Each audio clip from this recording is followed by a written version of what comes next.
चिट्ठी लिखी है, कहा है कि जो इलीगल बांग्लादेशी हैं उनको चुन चुन के डिपोर्ट कीजिए, इससे मुंबई की सिक्योरिटी। देखिए, ये नेशनल सिक्योरिटी का विषय है। बांग्लादेशी नहीं, जो भी इस देश में परदेशी नागरिक आते हैं इलीगल तरीके से, उनको निकलना चाहिए। अब तो अमेरिका से 17,000 भारतीय लोगों को निकाल रहे हैं। वो इलीगल नहीं है लेकिन निकाल रहे हैं भारतीय वंश के लोगों को। लेकिन ये जिम्मेदारी देश के गृह मंत्रालय की है। एकनाथ शिंदे का हाथ में कुछ नहीं है, वो एक डिप्टी सीएम है। ये जिम्मेदारी गृह मंत्री की है महाराष्ट्र के, जो देवेंद्र फडणवीस जी है। तो ये जो हमारे सांसद मित्र है, उसने जाकर सबसे पहले मुख्यमंत्री जी को कहना चाहिए और गृह मंत्री केंद्रीय। उन्होंने चिट्ठी भी मुख्यमंत्री को ही लिखी है। अच्छी बात है, हम भी उनको सहमत है कि जो बांग्लादेशी है, लेकिन जब चुनाव आता है तो ये मुद्दा आप क्यों उठाते हो?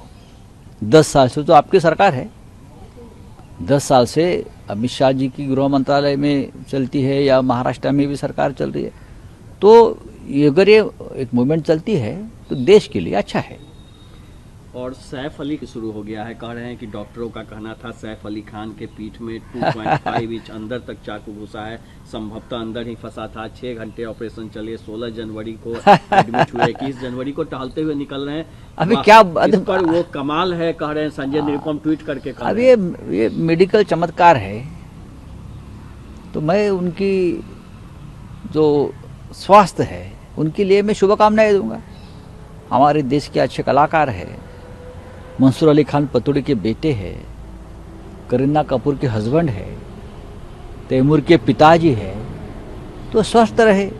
चाकू कितना भी अंदर घुसा हुआ आदमी जिंदा है और अपने पैरों पर चलकर घर जा रहा है। ये हमारी लीलावती अस्पताल के डॉक्टरों की एक चमत्कार किया वो लोगों ने, ऐसा लगता है मुझे। और जगदीप धनखड़ कह रहे हैं कि जिस तरह से बढ़ रहा है वो इंडिया के पोल मैकेनिज्म को अपसेट कर सकता है। देखिए, ये बात सही है। जैसे कि इंडिया के पॉलिटिकल मैकेनिज्म को डुप्लीकेट वोटर्स डिस्टर्ब कर रहे हैं, डुप्लीकेट वोटर जो बीजेपी ईवीएम डिस्टर्ब कर रहे हैं, वैसे ही ये बांग्लादेशी है। मैं सबको एक समान मानता हूँ। हमारे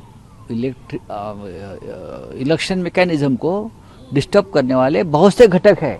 धनखड़ साहब को मैं जाकर मिलकर बताऊंगा। और एक आखिरी सवाल कि यूजीसी का जो हो रहा है, केरला के असेंबली ने भी रिजोल्यूशन पास किया है, केंद्र सरकार से कह रहा है कि आप इसको विड्रॉ कीजिए। आपकी पार्टी का क्या स्टैंड है? अब तक हमने कोई बारे में चर्चा नहीं की है, हम चर्चा करेंगे पार्टी में। और जो रैली है बेलगामी में कांग्रेस पार्टी का, तो जय संविधान रैली निकालने में गलत क्या है? जय बापू के नाम से अगर कोई संविधान की रैली निकालते हैं तो उसको विरोध करने की या उसके ऊपर कोई क्रिटिसाइज करने की जरूरत नहीं है। या